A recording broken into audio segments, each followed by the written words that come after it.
Assalamu alaikum, MCOM students. Hope you are all fine. Today I am here with another lecture, continuing the last lecture of risk and return of an individual security of a one company. आज हम इसी बहस को आगे लेके जाएंगे कि जब हम दो या दो से ज्यादा कंपनीज के अंदर इन्वेस्टमेंट करते हैं, जब कभी भी हम अपनी इन्वेस्टमेंट डाइवर्सिफिकेशन पर्पस के लिए यानी अपना रिस्क को मिनिमाइज करने के लिए और रिटर्न को ज्यादा करने के लिए इन्वेस्टमेंट करते हैं दो या दो से ज्यादा कंपनीज के अंदर, तो इस इन्वेस्टमेंट को हम कहते हैं पोर्टफोलियो इन्वेस्टमेंट, राइट। सो जब हम अपनी पोर्टफोलियो में इन्वेस्टमेंट करते हैं, इन दो या दो से ज्यादा कंपनीज के अंदर इन्वेस्टमेंट करते होते हैं, तो फिर उस सिचुएशन में हम अपना रिस्क और रिटर्न कैसे कैलकुलेट करेंगे।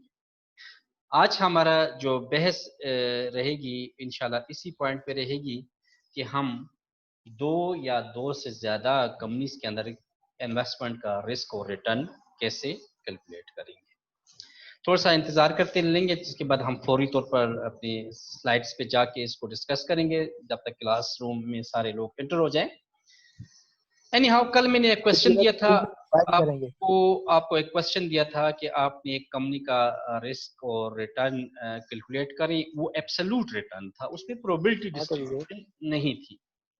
तो जब एब्सोल्यूट होती है तो उसको हम सिंपल अरिथमेटिक के जरिए और सिंपल स्टैंडर्ड डेविएशन मेथोडोलॉजी के जरिए रिस्क और रिटर्न कैलकुलेट करते हैं। एक स्टूडेंट, मैं नाम भूल रहा हूँ इस वक्त, जिन्होंने मुझे सही करेक्ट सॉल्व करके भेजा हुआ था, मैंने शायद ग्रुप में इस पर डिस्कस भी किया था, वो एक सही मेथोडोलॉजी थी जिसके तहत वो एक इंडिविजुअल सिक्योरिटी का रिस्क और रिटर्न कैलकुलेट कर लेते हैं। प्रोबेबिलिटी डिस्ट्रीब्यूशन के लिए तो मैंने एक क्वेश्चन आपके सामने कल यहाँ पे डिस्प्ले कर लिया था और वो आपने कैलकुलेट किया था। चलिए हम आगे जाते हैं आज अपनी डिस्कशन को। ओके,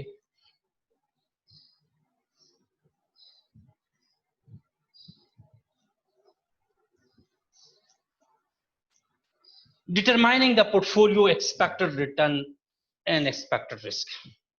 जब हम दो या दो से ज्यादा कंपनीज के अंदर इन्वेस्टमेंट कर लेते हैं तो उसका रिटर्न कैसे कैलकुलेट करेंगे। ये फार्मूला आपके सामने है, आरपी यानी return of the portfolio, portfolio return is equal to sum of W into R J. W into R J, R means return of the company in which you invest your money and W means the proportion of your wealth invested in that company.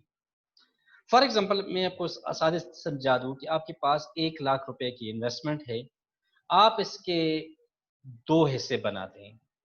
60,000 आप company ए में invest करते हैं और 40,000 आप company B में invest करते हैं। तो बेसिकली आपने 60% अपनी टोटल वेल्थ इन्वेस्ट की कंपनी ए में और 40% आपने इन्वेस्टमेंट किए कंपनी बी में। ये जो प्रोपोर्शन ऑफ वेल्थ है या प्रोपोर्शन ऑफ योर इन्वेस्टमेंट है, इसको हम डब्ल्यू से रिप्रेजेंट करेंगे, राइट। किससे रिप्रेजेंट करेंगे? डब्ल्यू, जो ब्लू लाइन है। आर उस कंपनी का रिटर्न होगा, आर जे मीन जेथ कंपनी। अगर आप एक कंपनी का रिटर्न है तो उसको रिटर्न को मल्टीप्लाई करेंगे उस प्रोपोर्शन के साथ जिस प्रोपोर्शन के अंदर उसके अंदर आपने इन्वेस्टमेंट की। इस तरह कंपनी बी का return multiplied by proportion of investment in that B company, दोनों को आपस में सम अप करेंगे तो आपके पास निकल आएगा पोर्टफोलियो का रिटर्न।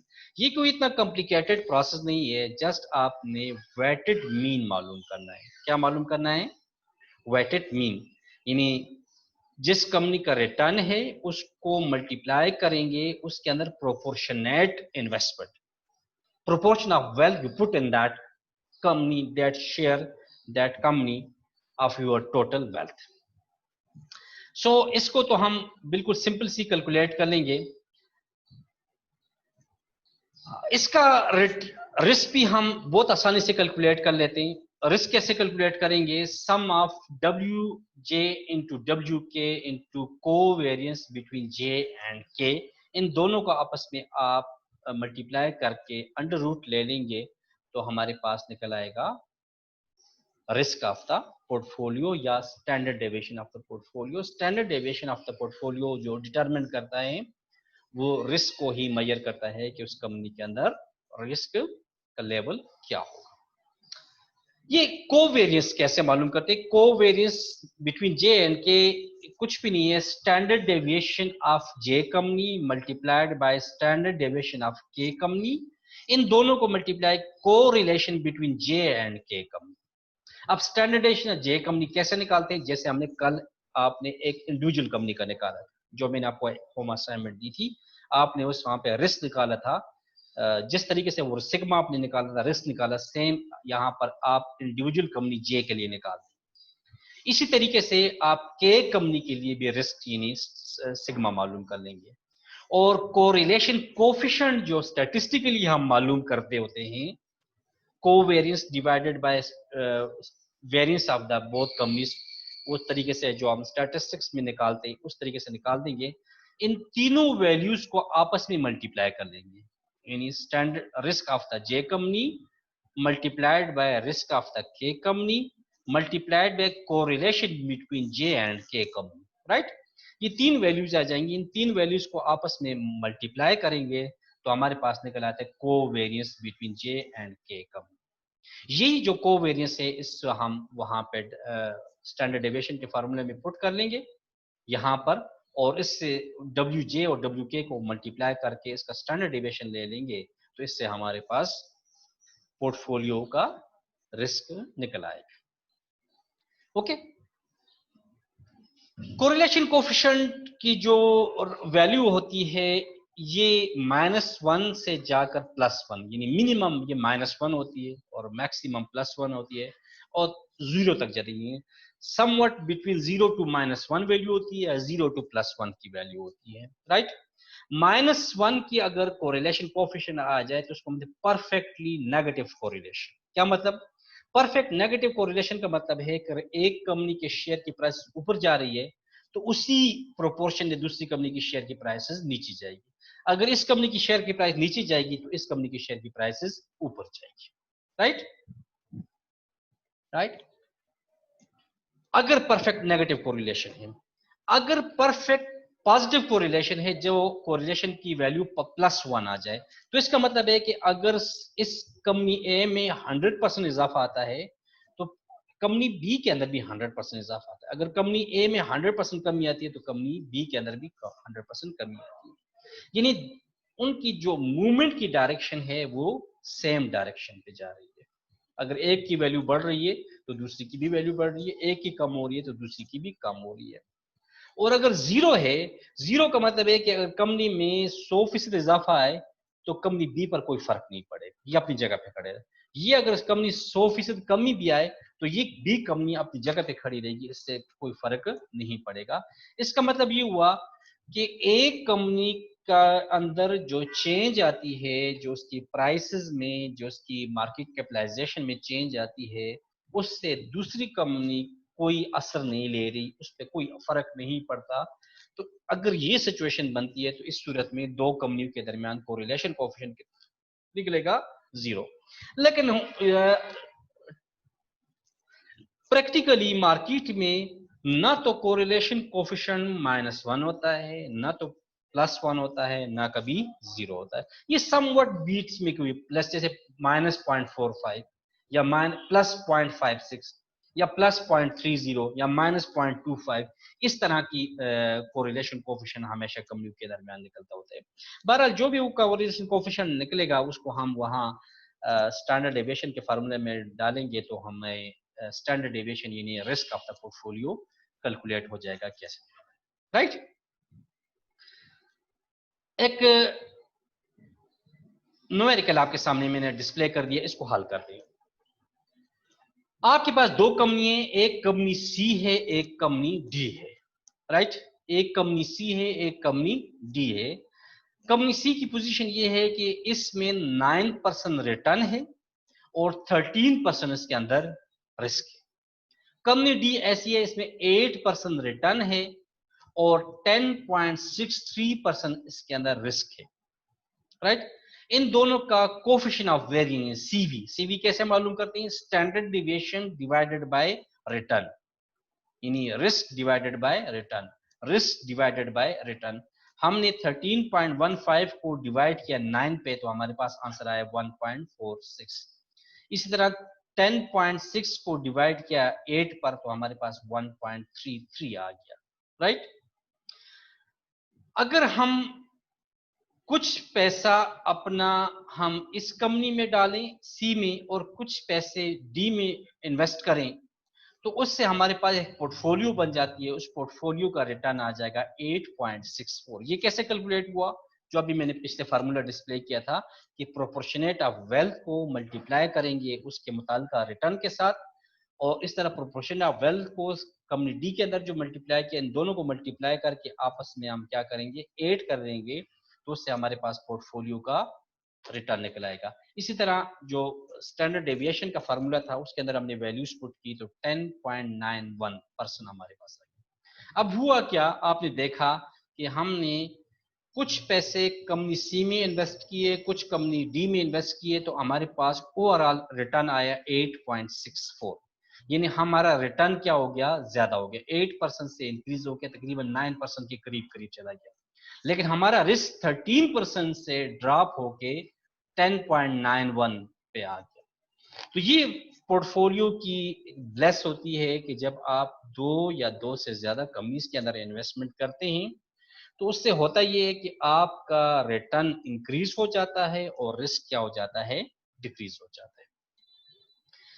इसी चीज को हम डाइवर्सिफिकेशन कहते हैं, क्योंकि पोर्टफोलियो इन्वेस्टमेंट का जो बुनियादी मकसद है वो डाइवर्सिफिकेशन है। डाइवर्सिफिकेशन से मुराद हम ये लेते हैं कि हम अपनी इन्वेस्टमेंट को इस किस्म की मार्केट में एक पोर्टफोलियो कंस्ट्रक्ट करके इन्वेस्टमेंट कर लेते हैं जिससे हमारे पास रिटर्न तो इंक्रीज हो रहा होता है लेकिन रिस्क लेवल क्या हो रहा होता है, डिक्रीज हो रहा होता है। डाइवर्सिफिकेशन एंड कोरिलेशन कोएफिशिएंट का आपस में ताल्लुक क्या है? आपके पास ये दो सिक्योरिटी में डिस्प्ले कर, सिक्योरिटी ई है और एक सिक्योरिटी एफ है। अगर सिक्योरिटी ई में टाइम और इन्वेस्टमेंट रिटर्न्स का आपस में देखें तो इस सिक्योरिटी ई में फ्लक्चुएशन बहुत ज्यादा है, यानी इसमें रिस्क भी ज्यादा है और रिटर्न भी ज्यादा है। और अगर सिक्योरिटी एफ की तरफ देखें इसमें रिस्क भी कम है और रिटर्न भी कम है क्योंकि फ्लक्चुएशन इसके अंदर कम है। अगर हम दोनों में कंबाइन करें, यानी कुछ पैसा हम सिक्योरिटी ई में इन्वेस्ट करें और कुछ इन्वेस्टमेंट हम सिक्योरिटी एफ में करें तो ये कर्व फ्लैट सा हो जाता है, फ्लैट सा हो जाता है। इसका मतलब इसके अंदर रिस्क क्या हो जाता है, कम हो जाता है, राइट। ये फ्लैट इस तरह हो जाता है, इसमें इंडिविजुअल में रिस्क बहुत ज्यादा है और रिटर्न भी बहुत ज्यादा है, इसमें रिस्क कम है लेकिन रिटर्न भी बहुत कम है। जब हम कुछ पैसे जिस फॉर एग्जांपल 60% हम इन्वेस्टमेंट कर लेते हैं सिक्योरिटी ई में और 40% इन्वेस्टमेंट कर लेते हैं सिक्योरिटी एफ में, तो आप इसका ग्राफ देख लीजिएगा, इसका ग्राफ क्या हो जाएगा, लिटिल बिट फ्लैट हो जाएगा, जो शो करेगा कि इससे इनके दरमियान जो पोर्टफोलियो का रिटर्न होगा वो रिटर्न तो ज्यादा होगा लेकिन इसके अंदर रिस्क का लेवल क्या हो जाएगा, कम हो जाएगा। पहले रिस्क की बात करते हैं। रिस्क मार्केट में दो तरह का होता है, एक को हम सिस्टमैटिक रिस्क कहते हैं, एक को हम कहते हैं अनसिस्टमैटिक रिस्क। ये दोनों रिस्क को आपस में ऐड करते हैं तो मार्केट का टोटल रिस्क कैलकुलेट होता है। What is systematic risk? Systematic risk is the variability of return on stock or portfolio associated with both changes in return on market as a whole. Systematic return ये होता है कि ये returns की वो variability होती है कि जो मार्केट के अंदर चेंज आती है उसके साथ चेंज हो जाती है। यानी ओवरऑल मार्केट के अंदर चेंज आए तो कंपनी के अंदर भी चेंज आती है। अगर मार्केट ऊपर जा रही है तो कंपनी शायद ऊपर जाए, शायद नीचे जाए। ये जो चेंज इन कंपनीज की है विद रिस्पेक्ट टू मार्केट है, इस किस्म के रिस्क को हम कहते हैं सिस्टमैटिक रिस्क। दूसरा होता है अनसिस्टमैटिक रिस्क। ये वो रिस्क होता है कि जो एक पोर्टफोलियो या कंपनी के अंदरूनी मामलात की वजह से वो चेंज आ रही होती है। Unsystematic is the variability of return on stock or portfolio not explained by general market movement. It is unavoidable through diversification. यानी ऐसी चेंज आती है कंपनीज के अंदर, रिस्क होती है जो कंपनी के इंटरनल मामलात की वजह से होती है, मार्केट की वजह से वो इफेक्ट नहीं आ रहा। वो कंपनी के अंदर इंटरनल इश्यूज होते हैं, इंटरनल मामलात होते हैं जिसकी वजह से वो दोनों की आपस में क्या आती है, उसका रिस्क लेवल चेंज होता है, इस किस्म के रिस्क को हम अनसिस्टमैटिक रिस्क कहते हैं। अब याद रखिएगा, सिस्टमैटिक रिस्क को तो हम अवॉइड नहीं कर सकते, क्योंकि ये तो मार्केट का रिस्क है, ये तो हमें हर सूरत में बर्दाश्त करना होगा। अलबत्ता अनसिस्टमैटिक रिस्क जो है ये अवॉइडेबल है, डाइवर्सिफाइबल है, इससे हम अपनी जान छुड़ा सकते हैं टेक्निकली, फाइनेंशियल मॉडलिंग का इस्तेमाल करके, फाइनेंशियल नॉलेज इस्तेमाल करके, इन्वेस्टमेंट स्ट्रेटजीज इस्तेमाल करके इस रिस्क को हम क्या कर सकते हैं, कंट्रोल कर सकते हैं। राइट, ये ग्राफ के जरिए मैंने बताया है कि सिस्टमैटिक रिस्क जो है मार्केट में कांस्टेंट होता है। यहां तक जो मार्केट में रिस्क है, ये वाला ये सिस्टमैटिक रिस्क है, ये मार्केट का रिस्क है, जिसको हम चाहे कंपनी ए में जाएं, कंपनी बी में जाएं, कंपनी सी में जाएं, सीमेंट सेक्टर में इन्वेस्ट करें, केमिकल में इन्वेस्ट करें, बैंक में करें, चाहे जिस सेक्टर में करें, ये पाकिस्तान का, इस मुल्क का रिस्क है। चाहे हम जिस सेक्टर में जाएं, जिस कंपनी में जाएं, ये रिस्क हमें हर सूरत में बर्दाश्त करना पड़ेगा। राइट, ये ऊपर वाला जो पोर्शन है ब्लू लाइन वाला, ये अनसिस्टमैटिक रिस्क है। फॉर एग्जांपल, इधर एक कंपनी है, उसमें अनसिस्टमैटिक रिस्क इतना है, राइट, ये यहां से यहां तक इसका अनसिस्टमैटिक रिस्क है। हम चाहते हैं कि ये रिस्क हम ना लें, तो हम इस कंपनी को छोड़ के किसी और कंपनी में चले जाएं जहां पे इस लेवल पर रिस्क हो, इसको हम डाइवर्सिफाई कर सकते हैं। इवन दैट हम कोशिश करें तो इस अनसिस्टमैटिक रिस्क को इतना डाउन कर सकते हैं कि ये सिस्टमैटिक रिस्क के बराबर हो जाएगा। यानी अब हम इस पोजीशन में होंगे कि हम सिर्फ सिस्टमैटिक रिस्क को तो बर्दाश्त करेंगे, अनसिस्टमैटिक रिस्क को हम टोटली क्या कर लेंगे, डाइवर्सिफाई कर लेंगे। ये बहुत आसान सी है मेथड है, इसके जरिए हम कर सकते हैं। अब हम जब कभी भी मार्केट में इन्वेस्टमेंट करते हैं, तो इन्वेस्टमेंट के लिए हमें अपना एक रिटर्न लेवल डिटरमिन करना होता है कि हमें एक्सपेक्टेड कितना रिटर्न मिलना चाहिए। इस एक्सपेक्टेड रिटर्न को मालूम करने के लिए हम मॉडल का इस्तेमाल करते हैं। उस मॉडल का नाम है capital asset pricing model, CAPM model है। CAPM is a model that describes the relationship between risk and expected return. In this model, a security's expected return is the risk-free rate plus a premium based on the systematic risk of the security. ये एक simple सा model है। इसमें इस model के जरिए हम risk free rate जो मार्केट में होता है, वो रिटर्न जो बगैर किसी रिस्क को बर्दाश्त किए हम लेते हैं। मार्केट में ऐसी बहुत सारी इन्वेस्टमेंट वेन्यूज हैं, ऐसी बहुत सारी सिक्योरिटीज हैं, टूल्स हैं, जिसमें अगर हम इन्वेस्टमेंट करें तो हमें रिटर्न तो मिलता है लेकिन at zero risk. For example, T bill में इन्वेस्टमेंट करें, या फिक्स डिपॉजिट अकाउंट में इन्वेस्टमेंट करें, या हमारे पास मनी मार्केट के इंस्ट्रूमेंट है, उसके अंदर अगर हम इन्वेस्टमेंट करें तो हमें कुछ ना कुछ रिटर्न मिल रहा होता है, लेकिन हमें यहाँ पर रिस्क हमारा जीरो होता है। यानी इस रिटर्न के अंदर फ्लक्चुएशन नहीं होती, वो एक प्रॉमिस्ड किस्म का रिटर्न होता है जो हमें मिलता होता है। इसमें हम ऐड कर लेंगे, इसमें याद रखिएगा कि हम सिर्फ सिस्टमैटिक रिस्क को अज्यूम करेंगे, अनसिस्टमैटिक रिस्क को हम भूल जाएंगे, जो मार्केट का रिस्क है। अब ये मार्केट का रिस्क को हम कैसे कैप्चर करेंगे, उसके लिए हम इस कंपनी का बीटा निकालेंगे। क्योंकि इनका बीटा कैसे निकालेंगे, हम मैं कुछ एक दो स्लाइड जाके आगे बताता हूँ। मैं कुछ चीजें इसके एक्सप्लेन करता हूँ कि capital market are efficient. Capital market efficient, इससे हम क्या मुराद लेते हैं? कैपिटल मार्केट एफिशिएंट का मतलब ये है कि यहाँ पे जितने भी इन्वेस्टर हैं वो फुल्ली अवेयर हैं, उनके पास हर किस्म की इंफॉर्मेशन है, और जो इन्वेस्टर ए के पास इंफॉर्मेशन है उतनी ही अमाउंट इंफॉर्मेशन इन्वेस्टर बी के साथ भी है, इन्वेस्टर सी के पास भी है। यानी मार्केट के जितने भी पार्टिसिपेंट हैं, जितने भी प्लेयर हैं, सबके पास इक्वल लेवल ऑफ इंफॉर्मेशन है। अगर ये वाली सिचुएशन है मार्केट में, तो मार्केट इसको हम कहते हैं एफिशिएंट मार्केट, यानी all the participant have equal amount of information. Number two, एक और अजम्पशन लेते हैं कि homogeneous investor expectation over a given period, कि मार्केट में जितने भी इन्वेस्टर हैं उन तमाम इन्वेस्टर्स का, इनके इन्वेस्टर्स की जो एक्सपेक्टेशन है वो सेम, यानी हर एक कमाने के लिए आया हुआ है, और हर एक मखसूस लेवल की इनकम या रिटर्न कमाने के चक्कर में है, और वो सबको पता है कि मुझे इतना कमाना है।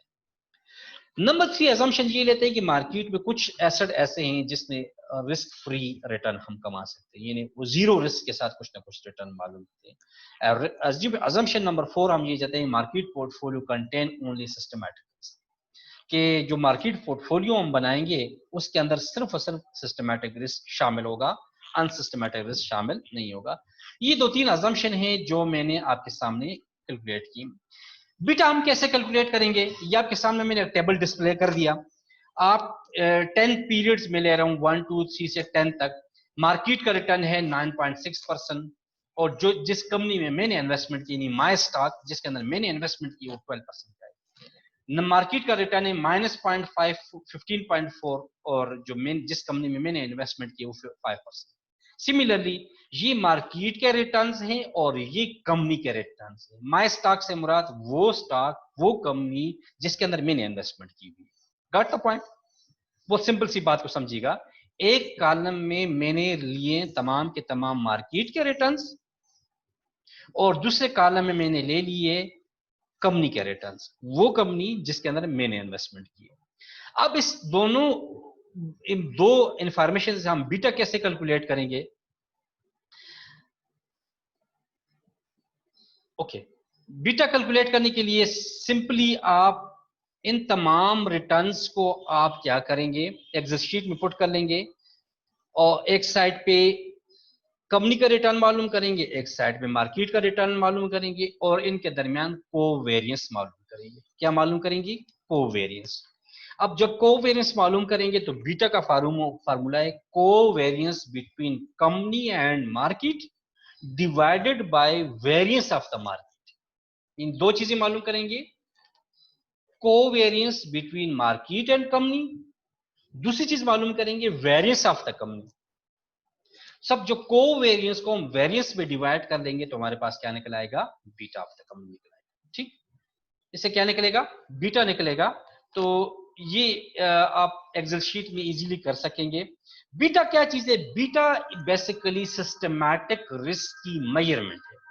ये सेंसिटिविटी बताता है कि जब मार्केट के अंदर चेंज आती है तो उस चेंज से कंपनी के पर क्या असर पड़ता है, how much company is sensitive towards the market. कुछ कंपनीज ऐसी होती हैं कि जिसके अंदर मार्केट के अंदर चेंज आए तो वो फौरी तौर पर रिएक्शन शो करती है और उसके अंदर भी चेंज आना शुरू हो जाती है।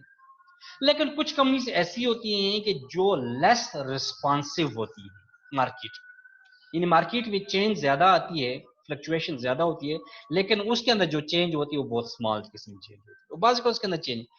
अगर ये हमें कैसे पता चलेगा? ये हमें बीटा वैल्यू से पता चलेगा। अगर किसी कंपनी का बीटा वैल्यू 1 से कम होगी, 1 से लेस होगी, तो इसका मतलब ये लेस रिस्पॉन्सिव कंपनी है, यानी इसके अंदर सेंसिटिविटी बहुत कम है। अगर किसी कंपनी का बीटा 1 से अबव होता जाएगा, 1 से लेकर 2 के दरमियान है, ये 1.5 1.6 1.7 या 2, इट मीन ये हाईली रिस्पॉन्सिव कंपनी है। रिस्पॉन्सिव कंपनी का मतलब है कि मार्केट के अंदर जो चेंज आती है उतनी ही चेंज ये कंपनी के अंदर भी आ रही होती है। राइट? सो हमें बीटा कल से पता चल जाता है कि बीटा की क्या पोजीशन होती है। उसको हम इस सिक्योरिटी मार्केट लाइन, जो कि एक मॉडल है, R J mean return of the J company is equal to R F risk free rate plus beta of the company into market return minus risk free return. R M minus R F यानी market return से risk free rate minus करेंगे तो ये जो resultant answer आता है इसको हम कहते हैं मार्केट प्रीमियम। राइट? ओके, क्या कहते हैं इसको हम? Market premium. ये कैसे कैलकुलेट करेगा? मार्केट रिटर्न से हम रिस्क फ्री रेट मालूम करेंगे। ये जो मार्केट प्रीमियम निकल आता है इसको हम मल्टीप्लाई करेंगे बीटा के साथ और इसको हम ऐड कर देंगे रिस्क फ्री रेट। ये वो रिटर्न होगा जो हम किसी भी कंपनी के अंदर इन्वेस्टमेंट करेंगे तो उससे मिनिमम ये रिटर्न हमें मिलना चाहिए। अगर ये कंपनी इतना रिटर्न या इससे ज्यादा रिटर्न देती है तो इस सूरत में तो हम इस कंपनी के अंदर इन्वेस्टमेंट करेंगे। लेकिन अगर कंपनी का रिटर्न, जो रिटर्न यहां से हमने कैलकुलेट किया, उससे कम दे रही है तो फिर ऐसी कंपनी को हम अवॉइड करेंगे, इसके अंदर इन्वेस्टमेंट नहीं करेंगे, क्योंकि इसके अंदर रिस्क ज्यादा है, सेंसिटिविटी ज्यादा है और जो रिटर्न इसको देना चाहिए उतना रिटर्न ये दे नहीं रही, लिहाजा इस कंपनी को हम क्या करेंगे, अवॉइड करेंगे।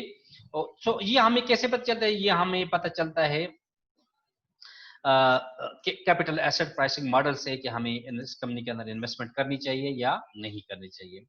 मैंने आपके सामने एक प्रॉब्लम डिस्प्ले कर रहा हूं, अगर आपको नजर आ रहा है, शायद ये मैंने कंप्लीटली डिस्प्ले कर दिया। चलिए इसको हम थोड़ा सा पढ़ लेते हैं कि क्या पोजीशन है। Okay, Lisa Miller at Basket Wonder is attempting to determine the rate of return required by their stock investor. Lisa using a 6% risk-free rate. Risk-free rate कितना है? 6%. And a long-term market expected return of 10%. Market का return कितना है? 10% है. A stock analyst following the firm has calculated that the firm beta is 1.2. इस firm का beta कितना है? 1.2 बीटा है। What is the required rate of return on the stock of the Basket Wonder? आपसे सवाल ये है कि इस कंपनी के अंदर आप अगर इन्वेस्टमेंट करें तो कम से कम कितना रिटर्न आपको मिलना चाहिए, यानी आपकी एक्सपेक्टेड रिटर्न कितना होना चाहिए।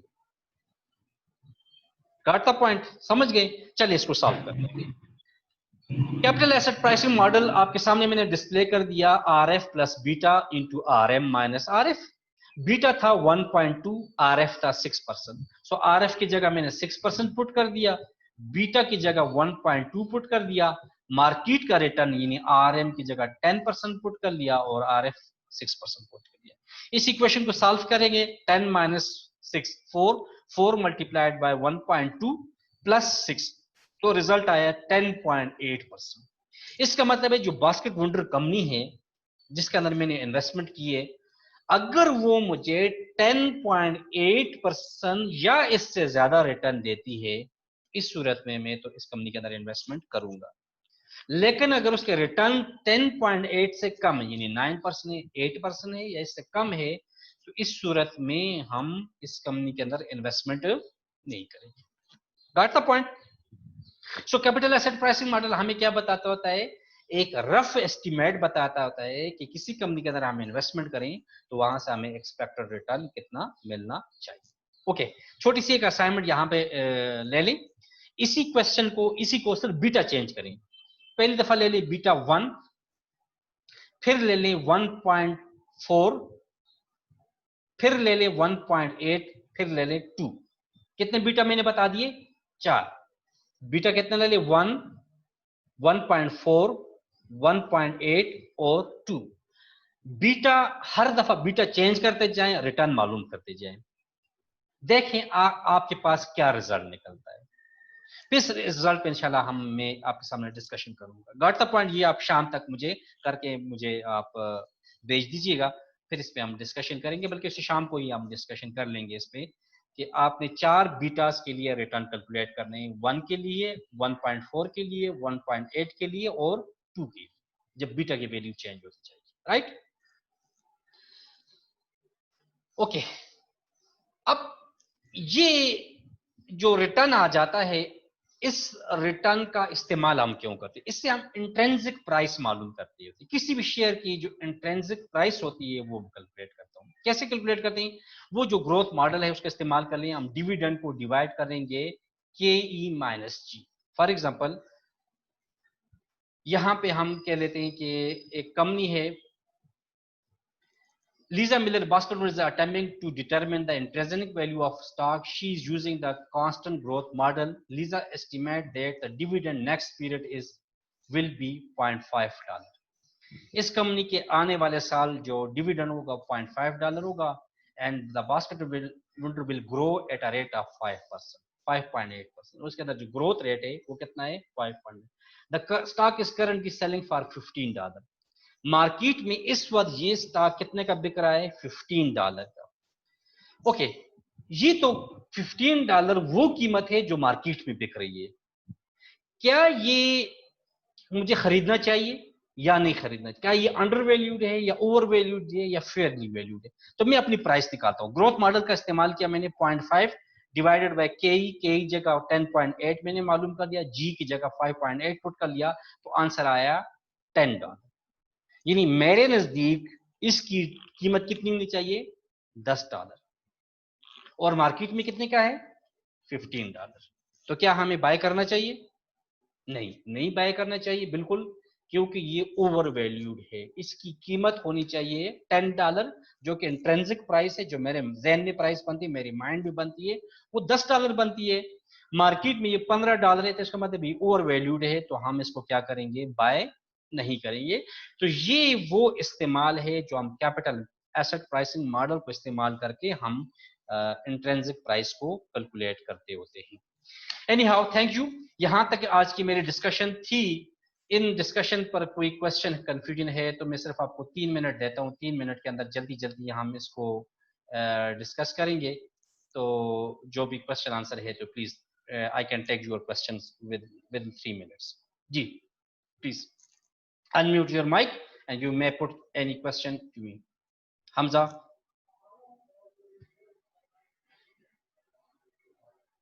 Hello, any one of you have any questions?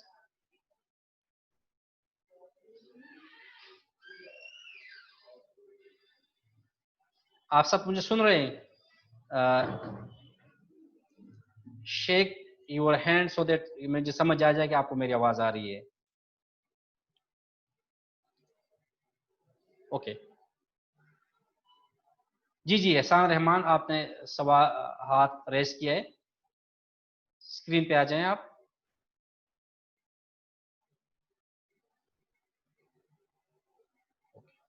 मेरे ख्याल में कोई क्वेश्चन नहीं है, तो इंशाल्लाह कल तक इजाजत। कल इंशाल्लाह हम एक और क्लास के साथ हाजिर होंगे। तब तक अल्लाह हाफिज, अपना ख्याल रखिए। थैंक यू, अस्सलाम वालेकुम।